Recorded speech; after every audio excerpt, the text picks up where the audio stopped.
क्या आपने कभी सोचा है कि जो अमेरिकन ड्रीम हम सब ने सुना है वो सच में अब मुमकिन नहीं रहा। आज से कुछ साल पहले अमेरिका में हर किसी को लगता था कि अगर मेहनत करेंगे तो सफलता मिलना ही है, पर आज के टाइम में ये सपना काफी लोगों के लिए धुंधला हो चुका है। रिसेंट पोल्स के हिसाब से लगभग 70% अमेरिकन ये मानते हैं कि अमेरिकन ड्रीम अब सच नहीं रहा, और ये नंबर 2010 के बाद काफी तेज बढ़ा है। पहले लोगों को लगता था कि अमेरिका एक ऐसी जगह है जहाँ हर किसी को बढ़ने का मौका मिलता है, चाहे वो अमीर हो या गरीब। पर आज ये नफरत, फ्रस्ट्रेशन और पेसिमिज्म भर चुका है। हर किसी को लगता है कि उनके लिए चांसेस बहुत कम हो गए हैं। ये एक ऐसे टाइम पर हो रहा है जब सबको लगता है कि इकोनॉमी में सब कुछ उल्टा हो रहा है और लोग अपने सपने छुपाते जा रहे हैं। आज जो सबसे ज्यादा दिक्कत वाली बात है वो है लाइफ एक्सपेक्टेंसी का गैप, जो अमीर और गरीब के बीच काफी ज्यादा बढ़ गया है। आज के टाइम में एक अमीर इंसान की लाइफ एक्सपेक्टेंसी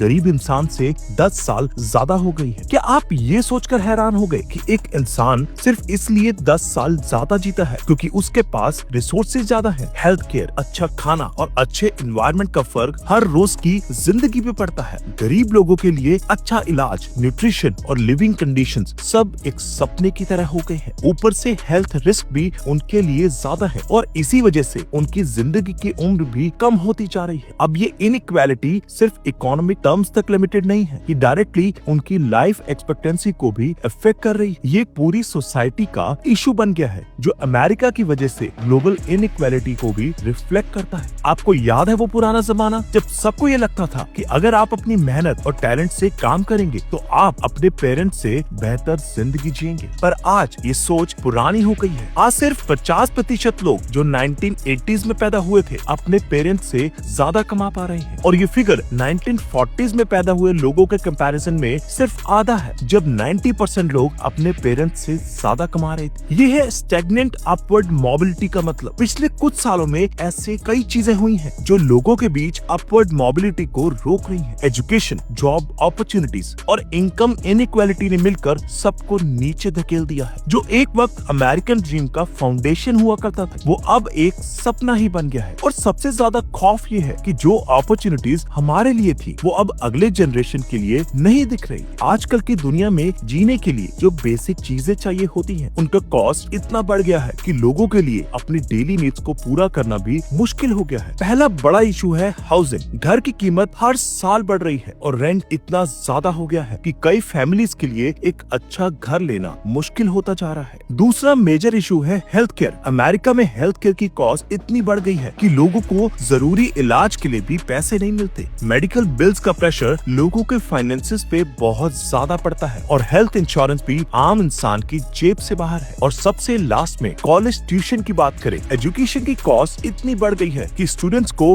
अपनी लाइफ की शुरुआत करने से पहले ही लोन के भार में दब जाना पड़ता है। ये सब चीजें सिर्फ एक चीज को प्रूव कर रही है, बेसिक चीजों के लिए लोगों को इतनी ज्यादा परेशानी हो रही है कि सफलता का सोचना ही उनके लिए इम्पॉसिबल हो गया है। ये सब जो हम डिस्कस कर रहे हैं उसका एक सॉलिड बेस है और वो है डेटा। आज की रियलिटी को समझने के लिए हमें कुछ हार्ड फैक्ट्स को देखना होगा, जैसे कि लाइफ एक्सपेक्टेंसी गैप। रिच और पुअर के बीच ये गैप अब 10 साल से ज्यादा हो गया है। ये एक अलार्मिंग साइन है क्योंकि ये सिर्फ इनकम इनइक्वालिटी का रिजल्ट नहीं है बल्कि पुअर हेल्थ केयर एक्सेस और सोशल डिवाइड का भी निशान है। दूसरा, स्टैग्नेंट अपवर्ड मोबिलिटी का डेटा भी काफी शॉकिंग है। जैसे हमने पहले भी डिस्कस किया, 1980s में पैदा हुए सिर्फ 50% लोग अपने पेरेंट्स से ज्यादा कमा रहे हैं। अगर आप ये सोच रहे हैं कि ये परसेंटेज कितना थोड़ा है तो ये आपको ये समझाता है कि चीजें कितनी बदल गई हैं। और सबसे आखिरी बात, cost of living, housing, health care और एजुकेशन की प्राइसेस काफी ज्यादा बढ़ गई हैं। ये प्राइसेस इन्फ्लेशन से भी ज्यादा तेजी से बढ़ रहे हैं और ये ट्रेंड अमेरिका की इकोनॉमी को डिस्टर्ब कर रहा है। इन सब डेटा पॉइंट्स के साथ ये क्लियर हो जाता है कि अमेरिकन ड्रीम के लिए जो होप था वो अब रियलिटी नहीं रहा। ये जो चेंजेस हम देख रहे हैं वो सिर्फ अमेरिका तक ही लिमिटेड नहीं है। जब हम बात करते हैं